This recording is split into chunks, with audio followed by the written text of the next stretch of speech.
So this sat outside for about 4 hours, and it's now on this. It's no, it's leather hard.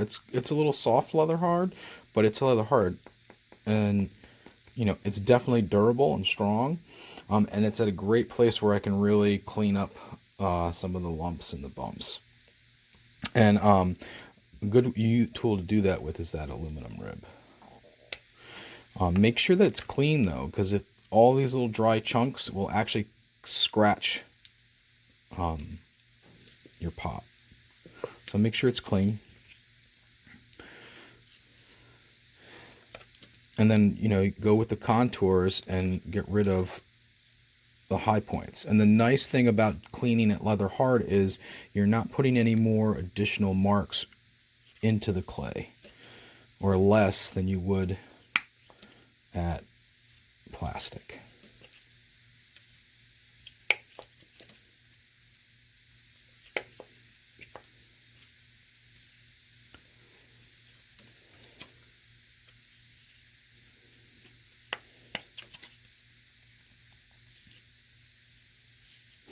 And if you notice, I'm going in multiple directions, because that way you're gonna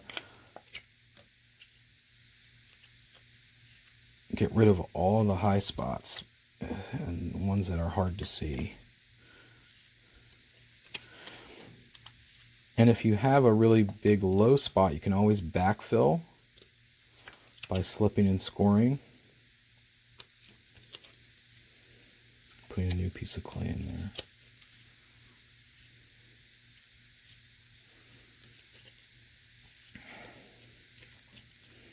So after taking care of all of that with the metal rib, you can see that the slip has dried a little bit as well.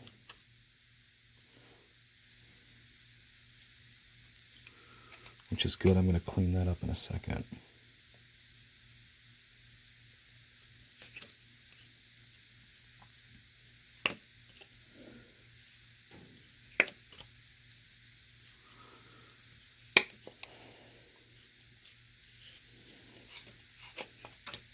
All right, I can keep cleaning that up and going. And that's, to me, that's where your craftsmanship's going to come in. It is how well you clean up all of the yuck. This is, to me, is not done. But I want to show you how to clean this up, and then I'm going to do a little bit more work. And I don't want to bore you with all of it. So I'm going to clean this up, and I want to make a better transition. So I'm going to take a wooden tool. And I have a whole bunch of different ones, and I usually have a couple favorites. Your kit had this one, and that'll work totally fine. And I'm just going to blend these together. Now you could totally use your finger to do this as well.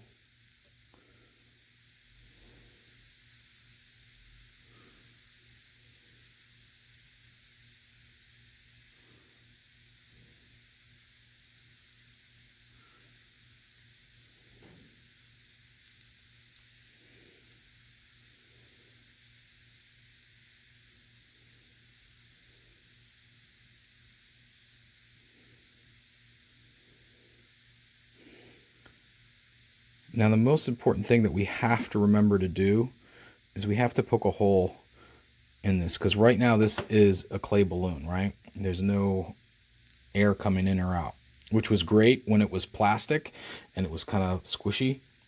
But now that it's leather hard, we want to put a hole. If we don't, we're basically making a kiln bomb. This will blow up in the kiln. So we do want to poke a hole. And then I'm going to let you get to work. So there are a couple different tools that you can use. Your pottery toolkit should have had this one. It's a little loop tool. They come in different shapes and different sizes. So I'm just going to kind of drill down through the neck to open that up. And hopefully I didn't close it up too much when I when I pinched it. The other thing you can use is just your pin tool. If you want to leave it, like let's say that we just leave it like this, because it looks like it's open. You can also just poke it and try to burst the bubble. You could also do it through the foot. And even that little tiny hole will be enough so that it vents and steam will come out in the firing process if it's a little wet, and it won't blow up. And we can leave like a faux opening. So I'm going to spend time cleaning this up. I'm going to clean up the inside of this foot ring. I'm going to clean up the body. I'm going to clean up the rim. Okay, and then I'm going to let it slowly dry. I do really think that your fingers are some of the best tools that you have, especially for cleanup. Another really good one is what's called a rubber rib. And once again, make sure it's clean, or at least no dry chunks on it. But a rubber rib will allow you to get a nice finish as well. And they come in different colors. Most of the time, the color tells you how flexible the rib is. This is a pretty hard one. And my really favorite rib broke the other day. This is a black one, and it's really stiff. All right. Okay, so I've been cleaning it a little bit more. But what happens if it starts to get past that stage where you can clean it up well? Right? Remember, we're in leather hard, and we don't want it to get to bone dry. My rim here, because it's the thinnest part, is actually at hard leather hard. And I need to be really careful that I don't break it. One of the things that you can do, though, is you can use your water bottle, and you can give it a spray. Okay, and give it a second for the water to get absorbed. That shiny glossy look will disappear in a few minutes, and that water will go into the clay body and it'll soften it. Now, if you start working it now, you can see that you'll actually build up a little bit of slip, and that can sometimes be helpful in cleaning up. You do want to be careful about that, though, because sometimes if you've got a really groggy body, meaning that it's got a lot of grit in it, you'll actually remove the top layer of clay, and that grit will start to come out. But every so often, spraying it to keep it at the state you want is really important. And also plastic bags. Always have a plastic bag to wrap up your vessel. I'll show you what I usually do. I have an old-fashioned lunch tray, and I will put my work on it, and then I wrap it up in a garbage bag. And that way I keep it at the state that I need and that I want until I'm done. Okay? So I started to kind of carve a little bit because I thought that original foot ring that I had was really chunky. So I've just been kind of thinning it out.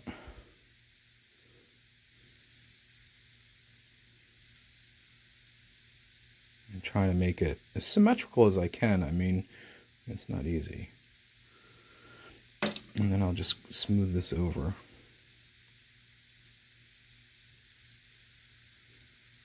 And just like the rib, I got to keep cleaning my finger, right?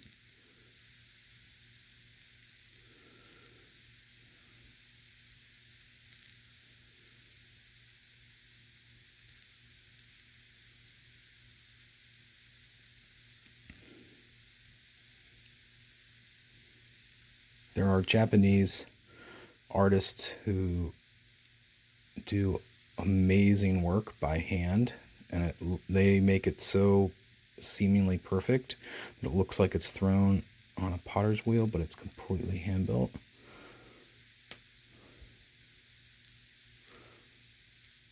Because a lot of the tea bowls are hand done. They're not thrown on a wheel.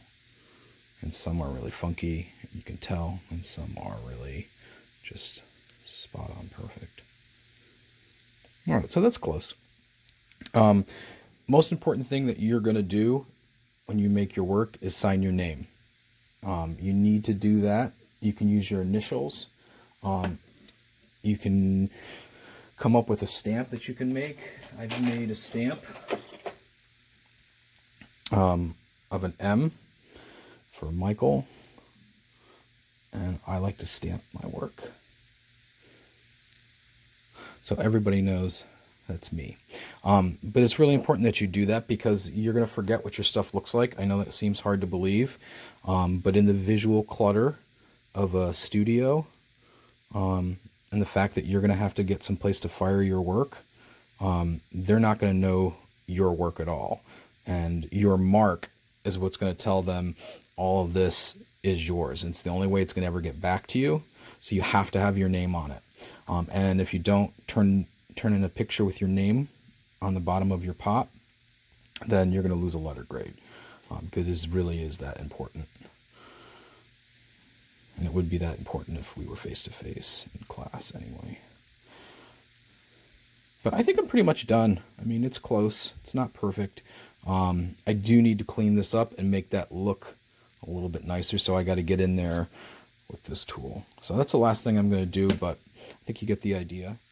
Okay, so I've been cleaning this up, and this seems to be the tool for the job. I did use the loop tool a little bit. So outside of a few more things to catch up in terms of like maybe finishing this rim a little bit more and getting in here and doing a couple more things, I think I'm really done.